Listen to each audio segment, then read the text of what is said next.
Good evening. Thank you for taking the time tonight to join PSAC members across the Ontario region in this important discussion about Bill C-4, the government's latest budget bill, which proposes to radically change our rights as federal public service workers. My name is Sharon D'Souza, and I'm the Regional Executive Vice President for PSAC Ontario. I'll be hosting tonight's telephone town hall meeting, where we're calling members across Ontario to join the conversation. It's kind of a mix between a big conference call and a radio talk show. This telephone town hall is meant to give you the information you need to understand how this new legislation will affect you. And just like a talk show, you'll be able to ask your questions live on air. Bill C-4 is all about making it easier for the government and Treasury Board to come after us in the next round of bargaining and to strip away our negotiated rights. For those of you who are just joining us across the province, you have an important role to play in tonight's interactive telephone town hall. If you have a question, just press 0 on your phone to let us know you'd like to ask a question live on this call. Tonight, we have a few guests to help explain what Bill C-4 means to you and answer your questions. Joining us in Ottawa, we have David Orfeld, PSAC Special Projects Officer, and Denis Saint-Jean, PSAC's National Health and Safety Officer. David and Denis are experts in collective bargaining and health and safety, and are here to explain how this new legislation will affect you and answer some of your questions. Once again, if you have a question, just press 0 on your phone to let us know you'd like to ask a question live on this call. For those of you who have just joined the call, this is Sharon D'Souza from PSAC, and I'm your host for tonight's telephone town hall, where we are calling PSAC members across Ontario.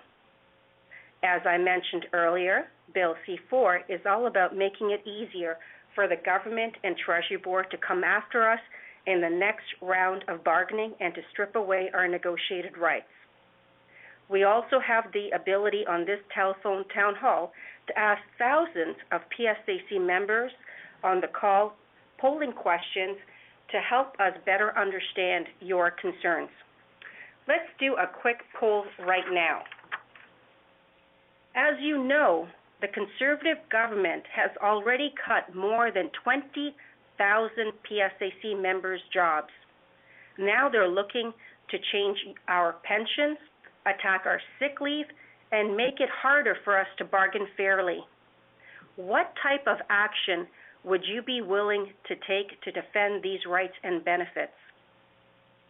Press 1 if you would contact your MP or other elected official over the phone, email, or by mail. Press 2 if you would meet with your MP or other elected official. Press 3 if you would tell your friends and family about the Conservative attacks. Press 4 if you would do all of the above and more.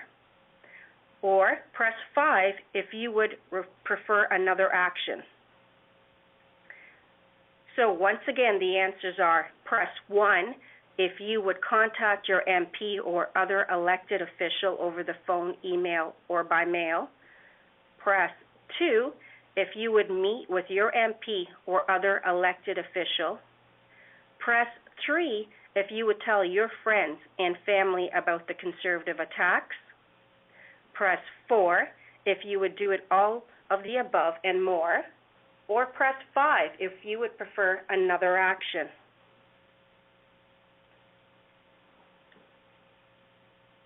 Thanks to everyone on the phone for joining us on tonight's call and spending part of your Thursday evening with us.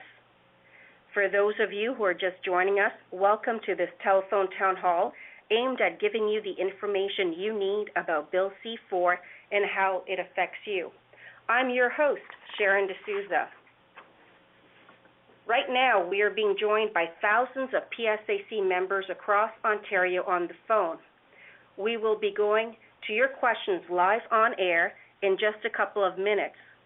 But before we do, we need to hear from our other guests who will be giving us a brief overview on how Bill C-4 affects you. And remember to get in line to ask your questions live on air during the telephone town hall by pressing 0 on your phone.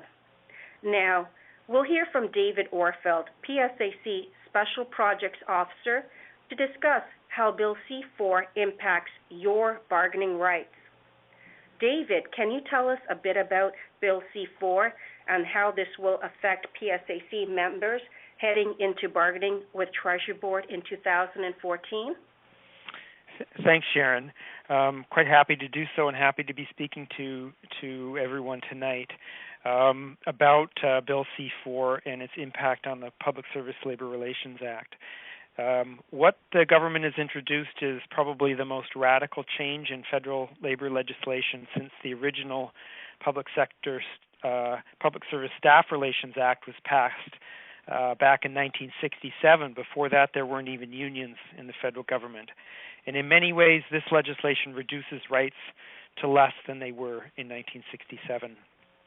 We've gone through significant change in labor legislation before, affecting how we do bargaining and how we do grievances. The last time that happened was in 2003 when the Public Service Modernization Act was implemented.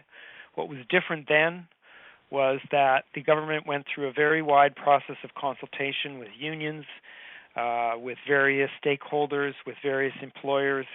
There was a commission that looked at what kinds of changes should be made, and there was an opportunity for input and discussion before legislation was actually tabled. This is entirely different. This piece of legislation is buried within a budget bill. It takes up the last quarter or so of a 307-page omnibus bill. There was zero consultation. It was done behind closed doors. It was done in secret, and it was done by those in Treasury Board who we deal with on a day-to-day basis. Quite simply, it's a grab for power by Treasury Board, by the employer, that's sanctioned and supported and put forward by their political allies in the government. It's a very undemocratic piece of legislation, and it's the opposite of transparent. As Sharon said, it's a deliberate attempt to undermine the powers of the union, and it's therefore an attack which is designed to prepare the ground for changes to your collective agreement. And so it's important that we understand what some of those changes are and as a membership get ready to do as much as we can under this new legislation. I'll just highlight some of the most important areas of change, and I'll start with the one that we've given quite a bit of attention to, which is essential services. Under the current Act, there is a process by which the union and the employers sit down and negotiate essential services agreements. And when we do that, it's based on a definition that essential services are those which are necessary for the safety and security of the Canadian public. Under this new Act, the employer is given an unfettered right to determine an essential service, and that's done because they've redefined an essential service as any service that the government says is essential. There used to be a third-party role for the Public Service Labor Relations Board, so that if the union and the employer couldn't agree on what an essential service was, we could go to the board and have them make a decision. An example of that, we went to the Public Service Labor Relations Board and argued that our members in the FB group should not be required as an essential service to collect customs duties at the border. Under this new legislation, we would not be able to go to the board for that kind of a ruling. If the employer said it's essential, it would be essential, and there would be essentially nowhere we could go with that. Another key change around essential services under the new legislation is that those employees who are designated essential would be required to perform all the duties of their position, not just the essential ones. So in that particular case of the FBs, if there was an agreement that customs collection wasn't essential and you were designated under the new legislation, you would still be required to do those duties. So this is a very significant change. These two changes are essentially designed to undermine our ability to go on strike in the event that we can't reach a negotiated settlement. The second very significant change in the legislation is that since 1967, a unique feature of Labor Relations Act federally has been that bargaining units can choose about whether they'd like to go before arbitration if they can't reach a tentative agreement, or conciliation strike. That choice is now gone. Under the new legislation, all units will have to be on the conciliation route unless more than 80% of the group is designated, in which case those bargaining units will automatically be on the arbitration route. The third change is that there are some significant changes to the rules governing the way in which public interest commissions or conciliation boards and arbitration boards go about hearing the position of both the employer and the union in a collective bargaining dispute. In particular, both arbitration boards and public interest commissions will now be required, when making their recommendations, to essentially depend on two factors. One, is there a recruitment and retention problem in the bargaining unit? And two, what is the ability to pay as defined by the government? In other words, the government will basically be in a position of being able to say, our budget allows us to do this, and that's the factor that needs to be taken into consideration by an arbitration board. It takes away any obligation for arbitration boards or public interest commissions to award or make recommendations for fair compensation and reasonable working conditions. They'll now have to be making their recommendations based on a total compensation methodology, which means looking at wages, leave, benefits, pensions, and provide reasons for their recommendations. And the chair of the Public Service Labor Relations Board, a politically appointed person, will have the right to demand that a PIC or a arbitration board reconsider their recommendations if they think the recommendations are unclear or if the recommendations don't meet the criteria in the new act. So those are pretty significant changes to what's going to happen. There are some changes to the grievance process that are being made as a result of this new legislation. I'll give you one important example. We've, for the past several years, been able to file policy grievances in a situation where we think there's a widespread violation of the collective agreement, and we've had some really important wins in that area. We won a policy grievance claiming that the government wasn't doing a good job setting up the alternation system for employees affected by workforce adjustment. They've essentially decided they didn't like the fact that we won those, and so they've rewritten new rules into this act. And under these rules, we will not be able to file policy grievances in situations where they could have been filed by an individual. So they've taken away what's been an important weapon for us to try and defend our collective agreements. So I think it's important to know that they're trying to rush this legislation through Parliament as part of this budget bill. They want to see it adopted by the end of this year or early in the new year. And the reason that they're doing that is because they're getting ready for this next round of bargaining, which takes place starting next year. Most of our large federal contracts expire between June and August of 2014, and they want that bargaining process to take place under these new rules. And as Sharon said, it's going to significantly affect the way in which that bargaining process unfolds and presents some pretty big challenges for both PSAC staff, leaders, and members in trying to get the best contracts we can. So that'll be my intro, Sharon, and I'll go back to you. Thank you, David. That was David Orfeld, PSAC Special Projects Officer. So the polls came in, and 70% of listeners voted to all of the above and more, that they're willing to fight to ensure that their rights are protected. So let's do another quick poll. As you know, the Conservative government is suggesting an overhaul of sick leave. How important is the issue to you? Press 1, very important, and you want to fight to keep your sick leave benefits. Press 2, somewhat important, but you are open to negotiation on sick leave. Press 3, not concerned about changes to sick leave. Press 4, you do not have enough information to make a decision right now. So I'm going to start at the beginning. How important is this issue to you? Press 1, very important, and you want to fight to keep your sick leave benefits. Press 2, somewhat important, but you're open to negotiations on sick leave. Press 3, not concerned about changes to sick leave. Press 4, you do not have enough information to make a decision right now. Thank you for participating in that poll. Now here's Denis St. Jean, PSAC National Health and Safety Officer, to talk about the impact to your health and safety on the job. Denis, I understand these changes could put lives at risk. Can you tell us more about it?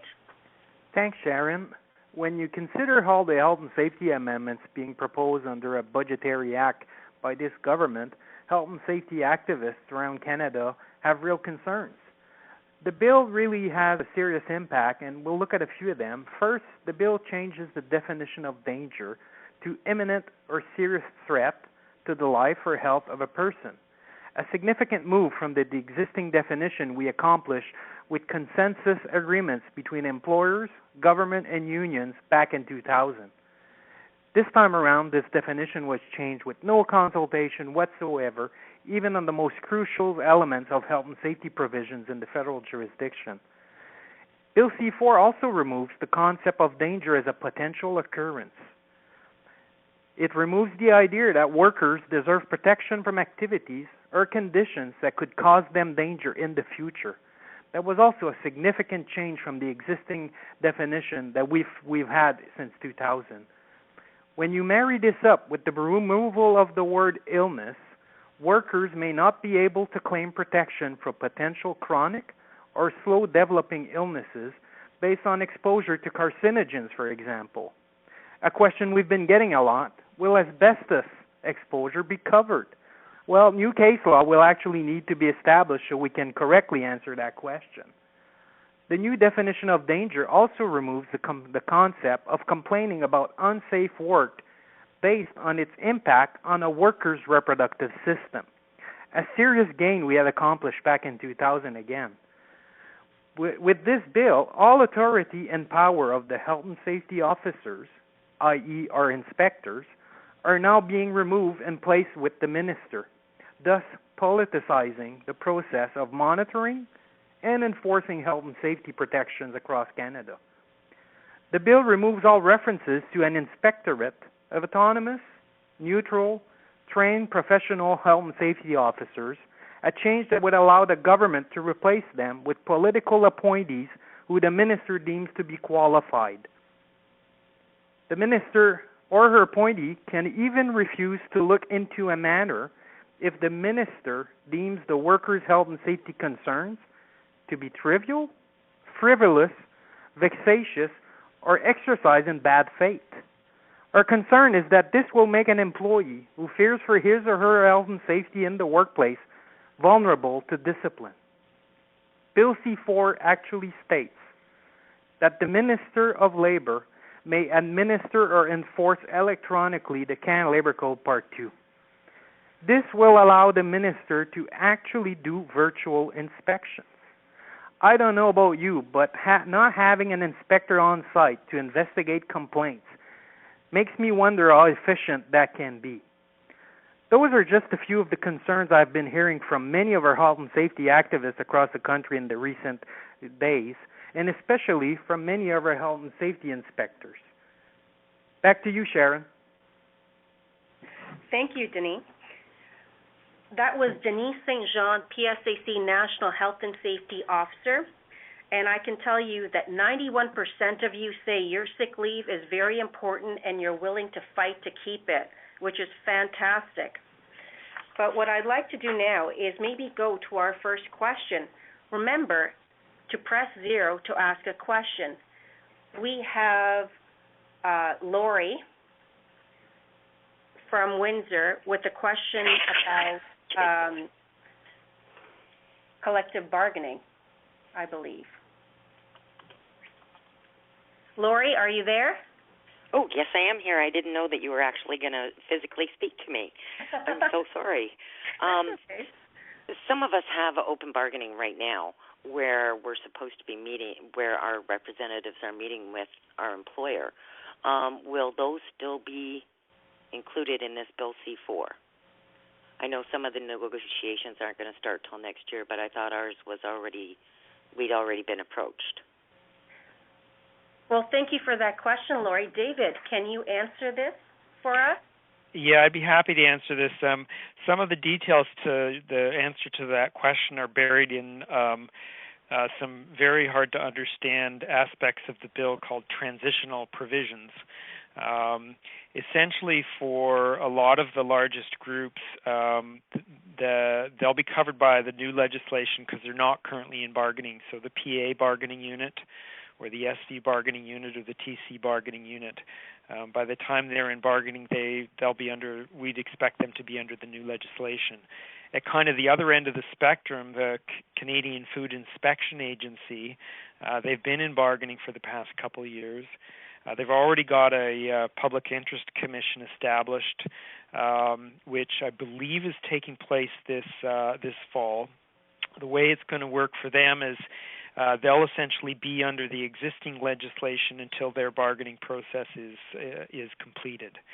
Kind of in between those would be the Canada Revenue Agency, which is in bargaining, has not yet applied for a public interest commission, and depending on whether that happens before or after the legislation is passed may impact on whether their negotiations conclude under the existing legislation or under the new legislation. In the case of CRA, it's one of the parts of the Federal Public Service where we actually do have a signed essential services agreement, and so there'll probably be less in dispute or less up for grabs in terms of the changes to the essential services rules for them. Hope that helps. Thanks, David and Lori, for that wonderful question and that response.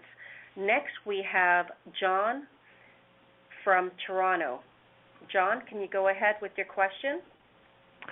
Yes, I'd like to know what the bill actually means in terms of pension. Is there some idea that pension is going to be restricted, or there's some measures going to come in place that will, in fact, take away benefits from us?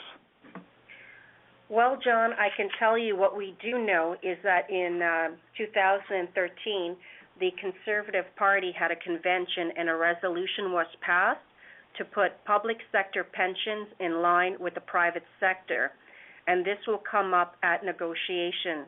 I can tell you as well that Tony Clement has been stating this in the media, so I do believe that pensions is their target. In terms of the bill itself, C4, and how they plan to stipulate, it will be through negotiations without a doubt.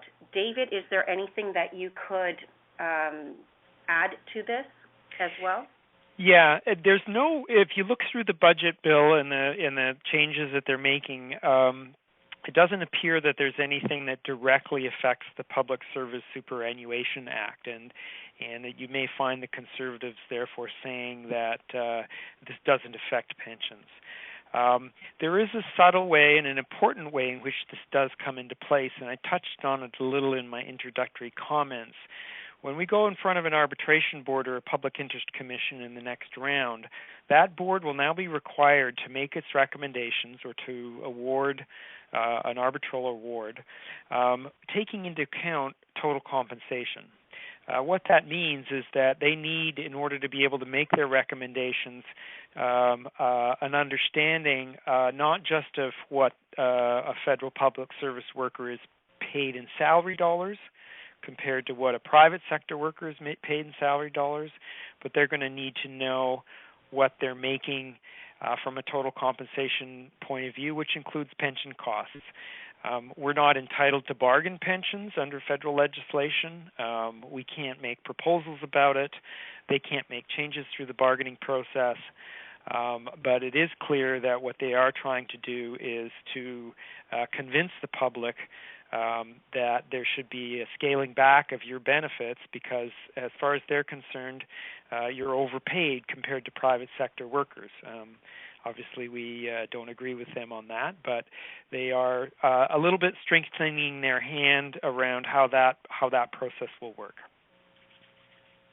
Back to you, Sharon. Thank you, David. And thank you for that wonderful question. Next, we have a question from Julie, who's in Trenton. Julie, if you can please go ahead. Hello? Hi. Hi, my question was about the sick leave. What are they trying to do, the sick leave? Take it away altogether? And what about people who have accumulated sick leave already? What would happen to the accumulated leave? Okay. David, could you please discuss a little bit more about negotiations and sick leave and the impact to that? Yeah, Julie, that's a really good question, and it's not yet 100% clear because we're not really in bargaining yet around this issue. We know that it's coming. Our best understanding of where they're headed with this is to look at some of the studies that they've done and to look at some of the other employers that are out there and what they've put into place. And a good example is what happened at Canada Post, and another good example is what happened with the teachers in Ontario, which probably a lot of folks in the on the phone call followed. In both those situations, workers at Canada Post and Ontario teachers had sick leave plans that were sort of similar to ours. You get 1.5 days a month or 1.25 days a month, and you accumulate it, and if you need it, you use it, and if you don't use it, you eventually would retire and not have that. In both places, they did away with that system, and they came up with something called a short-term disability program, and that's where we think the federal government's going to go. So under a scheme like that, they would probably give you something like 7 or 10 sick days a year for situations where you've got a cold or a flu. And if you're sick longer than that, then you'd go on something like a short-term disability program. In Canada Post situation, they ended up with one where you only get 2/3 of your salary on your short-term disability. Ontario teachers ended up with a much better plan. They're covered at 90% of their salary. And the short-term disability program is basically a bridge between your 10 sick days a year and long-term disability benefits, which of course are out there. So we don't yet know exactly what they're going to propose.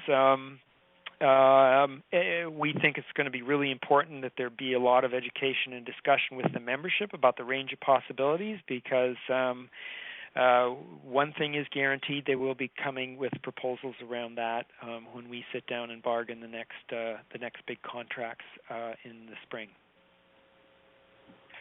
Thank you, Julie, for that question, and David for responding.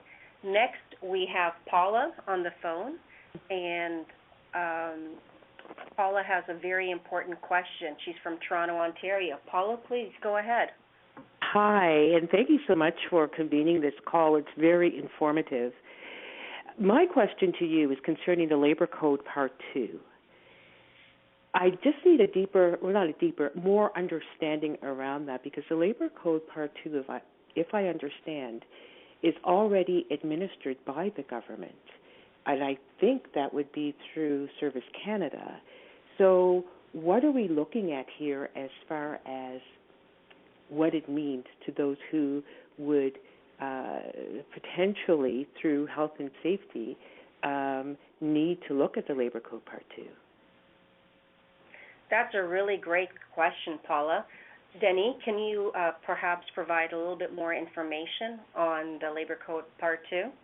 Sure, I can try. Thanks for the question, Paula. Actually, it's an interesting question because the Canada Labor Code actually applies to all federal jurisdiction employers. It does include the marine, the air, the transportation, the rail industry. It covers even the federal public service.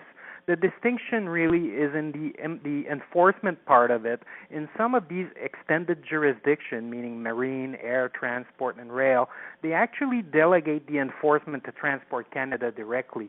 In this case here, what we're talking about, Canada Labor Code Part 2, it's being enforced by HRSDC labor programs, where the labor affairs officers actually work out of, basically are health and safety inspectors. These changes will have an impact on all of these sectors, and it will have a significant impact on the LAOs, the labor affairs officers or health and safety inspectors, represented by the PSAC, in trying to fulfill their very important duty of ensuring compliance to the health and safety provisions by all federal employers, including the biggest one, of course, the federal public service. Thanks for the question, Paula, and I hope I answered it. Thank you, Paula. Next, we have Lori from Windsor, who has a very important question to ask. Lori, can you please go ahead? Hi.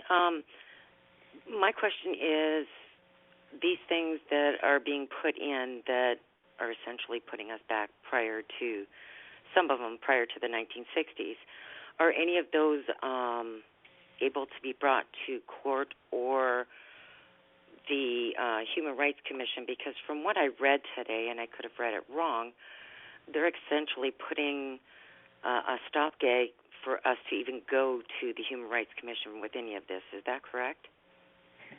That's a fantastic question. David, would you be able to help Lori out here? Yeah, hi Lori, and thanks for the question. Maybe I'll answer them in reverse order. The Act does contain some very important changes around how you, as a worker, would put forward a complaint about human rights or discrimination matter. Under the current legislation, you're entitled to file a grievance about it. You're also entitled to file a complaint with the Canadian Human Rights Commission, and if you are ultimately unsatisfied with how your grievance is dealt with, you still have the right to go to that commission, and you still have the right to go in front of the Canadian Human Rights Tribunal. That's changing under this legislation. They're going to set up a new board called the Public Service, Labor Relations, and Employment Board, and that board will hear all complaints that are related to employment within the federal government: grievances, staffing complaints, and human rights complaints. A lot of the rules about how human rights complaints are supposed to be heard and the timelines they're not changing. They're staying the same. We don't particularly like this because this new board won't have access to some of the same expertise on human rights matters that the Canadian Human Rights Commission has and the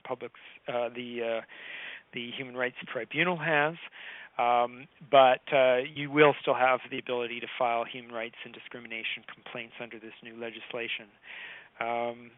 With respect to the broader issue of the constitutionality of this, we are certainly looking at working with some of the other federal unions to develop a legal strategy to challenge this law if it's passed, and to look for those areas where we think it violates the Canadian Human Rights Charter. There is a case going before the Supreme Court in the not-too-distant future regarding a piece of legislation in Saskatchewan that touches on how essential services are managed. And that case may have a real significant influence on understanding whether this legislation violates that as well.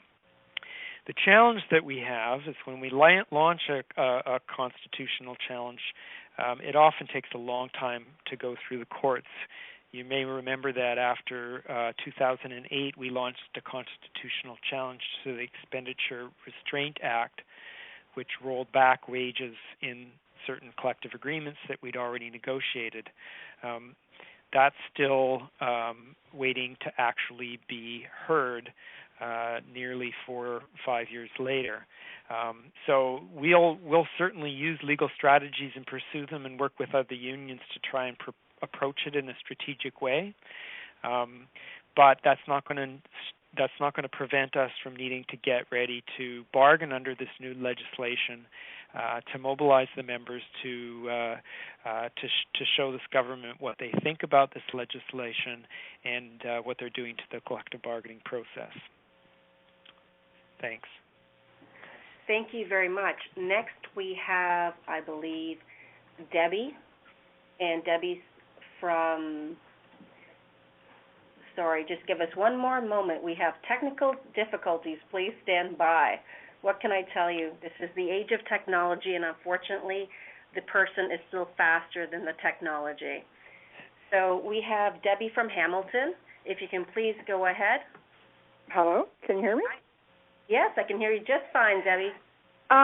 Maybe a naive question. I work for Service Canada, and I'm assuming that any Service Canada employees would automatically be designated as essential services. If we're all designated as essential services, what can we do other than, standing behind the union? And we can't strike, we can't do anything. What would we be able to do to actually help? Okay, thank you for that question, Debbie. David, would you like to answer the part about essential services? Yeah, Debbie, thanks for the question. It's really hard to tell exactly where they're going to go around essential services under this new legislation.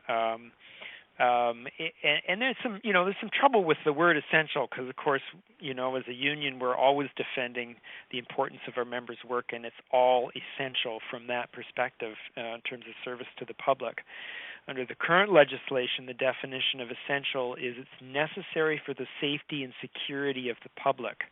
That really constrains the kind of work that's declared essential. So I'm, not knowing exactly, obviously, what you do, but if I'm not mistaken, things like delivery of old age security checks it is essential. But other kinds of services that are provided through Service Canada may not be. Interestingly enough, you look at this Canada Revenue Agency and, from a certain point of view, tax collection is certainly an essential service for the country, but there's a very low rate of workers being designated at the CRA when it comes to truly safety and security type things. That being said, if you are in a situation in a future round of bargaining designated as essential, there's still an enormous amount that you can do as a worker. You can provide support to those workers who are on strike. You can show support by making sure that, to the extent possible, you're only doing duties that you're actually required to do. And you can't ignore the fact that you are, in addition to being a worker in the federal government, you're also a citizen, and you have democratic rights. You have the right to contact your MP. You have the right to talk to neighbors and friends, and with certain limitations, you have the right to speak out in public as well in order to show your support for what the union's trying to achieve in a bargaining process. Thank you, David, and thank you, Debbie, for that question. And I'd just like to point out that really this is your time to have your voice heard. We need to ensure that the MPs that are elected are working on our behalf, and we need to ensure that when they vote, they're voting for us, and we are part of their constituencies. So I can tell you right now, this week, the MPs are currently in their riding. If you wish to give your MP a call this week, they should be available to speak with you. If not, send them an email, a handwritten letter, as well as there will be other demonstrations that are going in your community, and be part of that. I encourage you to have your voice heard in making sure that as this discussion we started tonight, that you continue with it with your family and friends and your neighbors. I want to thank all of you on this call for taking the time out of your Thursday night to learn more about how this legislation affects you. I also want to apologize for those who we haven't been able to get to on this call. However, please do not hesitate to send me an email. My email address is desouss@psac.com, and if we weren't able to get to you, we will ensure that the questions that you have, that we're able to answer it. I also want to thank our guest, David Orfel, PSAC Special Projects Officer, and Denis Saint-Jean, PSAC National Health and Safety Officer, for being with us to answer our questions. Also, I just want to say that if you visit the PSAC Ontario website, we will have this information up where you can listen to the presentation one more time, as well as some of the questions that have been asked or haven't been heard. We will have the answers on that website. So for all of you who have other questions, you're welcome to call the Toronto Regional Office at 1-800-354-9086, and we'd be glad to have those questions answered in person as well. So thank you once again for your time, and have a good evening.